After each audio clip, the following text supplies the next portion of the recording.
to the start. I gotta find the maniac that broke my heart. Hey guys, how's it going? Thank you for being here today with me, as always. Today we are testing out the new Kat Von D Lock-It Cream Concealer. And I have got the sold out pure white shade. It is actually called Light 1 Neutral. I wanted to actually get the shade above it, just so that I could have like a normally-ish shade. But my Sephora was ill prepared. They didn't even have this out like in the display. I had to go ask for it, and after like 2 employees I finally got a hold of it. And then when I asked for the next shade up, the Fair One Light Honeysuckle or whatever the hell it's called, they looked at me like I was literally crazy because it wasn't out on the shade.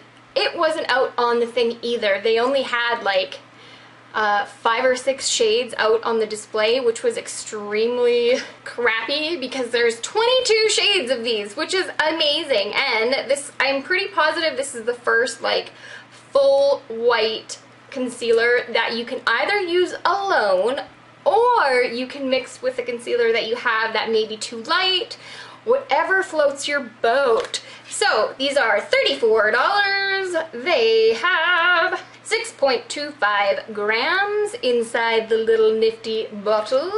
The applicator looks like this. It looks like any other concealer, doe foot applicator, liquid lipstick applicator, and I actually found that she said that this was modeled after like an artist's brush, which is cool, but it looks like every single other doe foot applicator out there, so I kind of found that a little pretentious, but I think that's kind of Kat's thing, which is totally cool. I'm all for being pretentious. I think that's, go for it.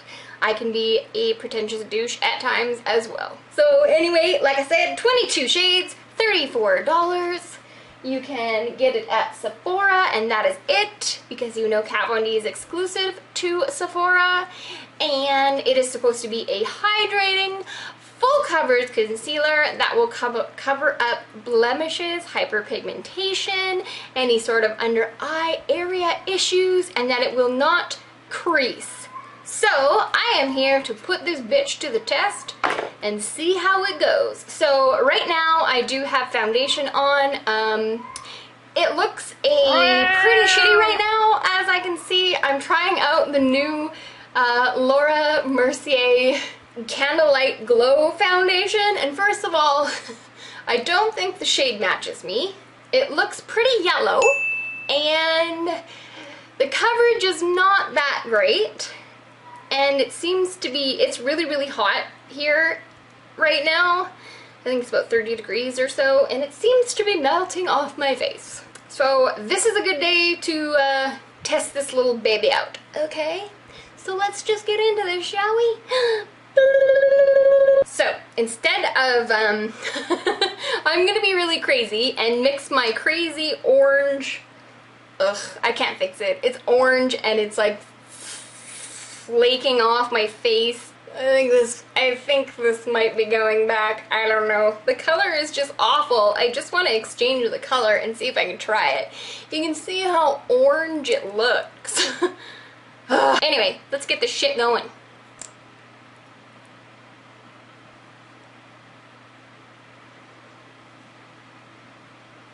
It's got a weird smell to it.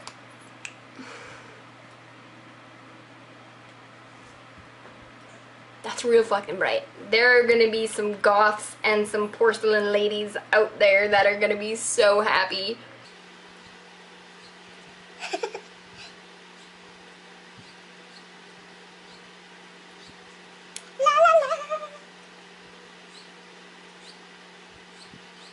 It feels thick, but you can already tell it's gonna cover up some, it's gonna do some major covering here. Okay. So, I think what I'm going to do, I'm going to blend in one side. I'm going to blend in one side using, I didn't get any of her brushes. They're pretty expensive. They felt really nice, but they're like in the $40 to $50 range, and I was just like, I've got so many brushes already, and I normally just use a beauty blender or a Real Techniques sponge, so I was just like, yeah, whatever, I'm not gonna get these. But anyway, I do have a Stila brush. This one is meant for concealer, and I'm gonna use the Real Techniques sponge lunge on one side so we can see what works better. I probably should have been blending instead of talking. Hopefully it doesn't blend. It does say that it's supposed to like blend out seamlessly. This isn't gonna match my foundation at all. Whatever.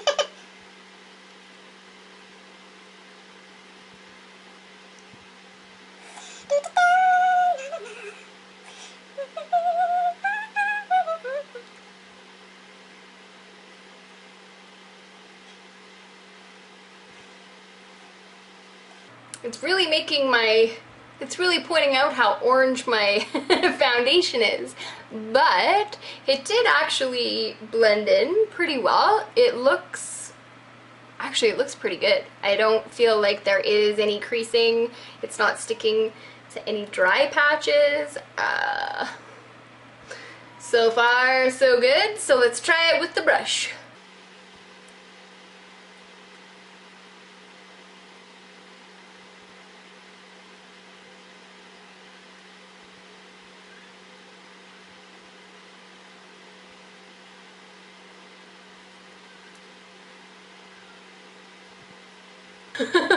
Okay, so the brush, I don't feel like it works as good as the Beauty Blender side did, just because the Beauty Blender or sponge is gonna soak up more product than a brush will, and I think I put a little bit too much on, so my preference is pretty much always with the sponge. God, don't hair sticking in my face. So I'm just gonna finish it with the sponge. But yes, like I said, it does actually blend in really, really nice. Easy to blend, I find. I don't feel like it's creasing yet, but I mean, I'm like just putting it on. Well, it kind of blended out. It took away how orange my foundation was being. Creasing or anything yet, so that's good. It looks like if you got one of the normal shades, I feel like it covers up pretty well. I thought it would have a little bit more coverage.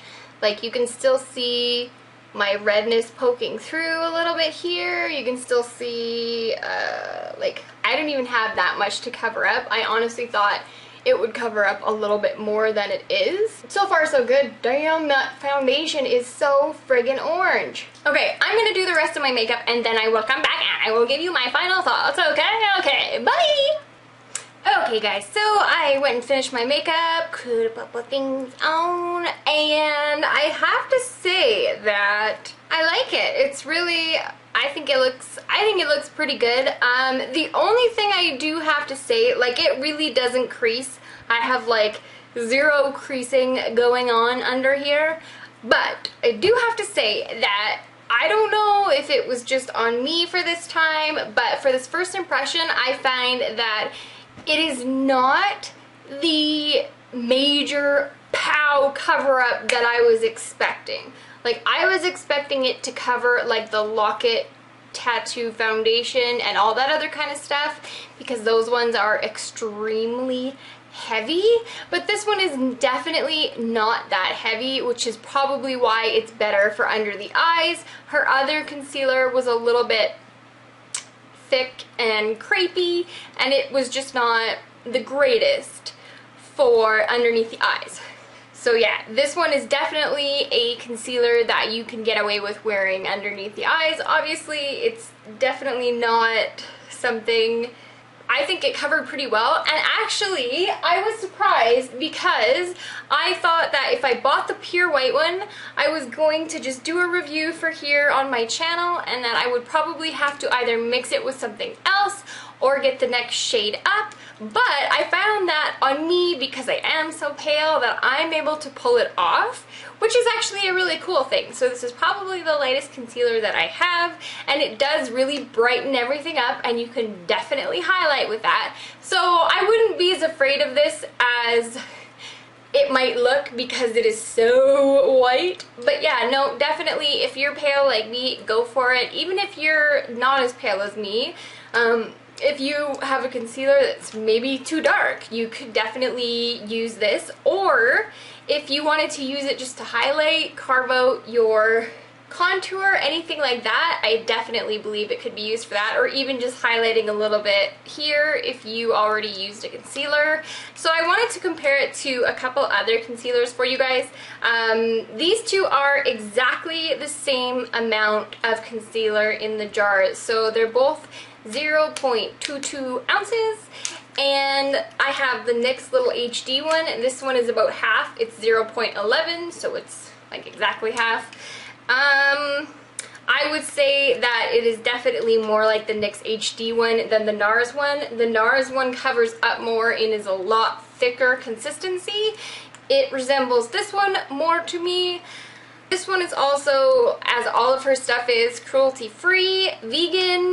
But yeah, so far I am actually really liking it. I think though I would have to actually probably color correct to cover up these little red dealies that I have, but these are really hard for me to cover up. This is like one of the only concealers that looks nice underneath the eyes and not cakey and gross, that will actually cover them up. I do have a few other concealers, like the Cover FX really thick one.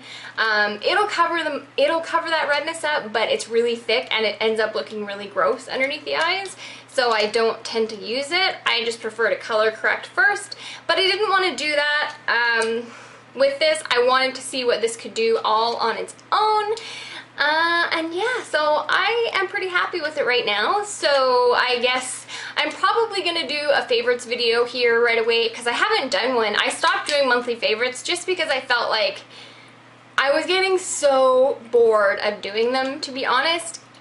If you guys liked them and you want them to come back, just let me know, because I can still do them. I'll just put some sort of spiciness into them, because I just felt like I was sitting there month after month being like, this is really cool. This is cool too. Oh my god, this is so cool. So yeah, I've also been wearing makeup a little bit less just to get my skin under control, and it has worked beautifully. I have a skincare routine for me that is absolutely working so good right now. I don't know what I'm talking about, but let's just wrap this shit up. So right now I am absolutely digging this for sure. I will keep trying this bad boy out and we will see how that goes. If you would like any more information about it, please let me know. If you see it in a favorites video, or if you want to know anything else about it, you know how to get a hold of me. And I hope you guys enjoyed this video. May the force be with you, and I will see you in my next one. Bye guys! Mwah.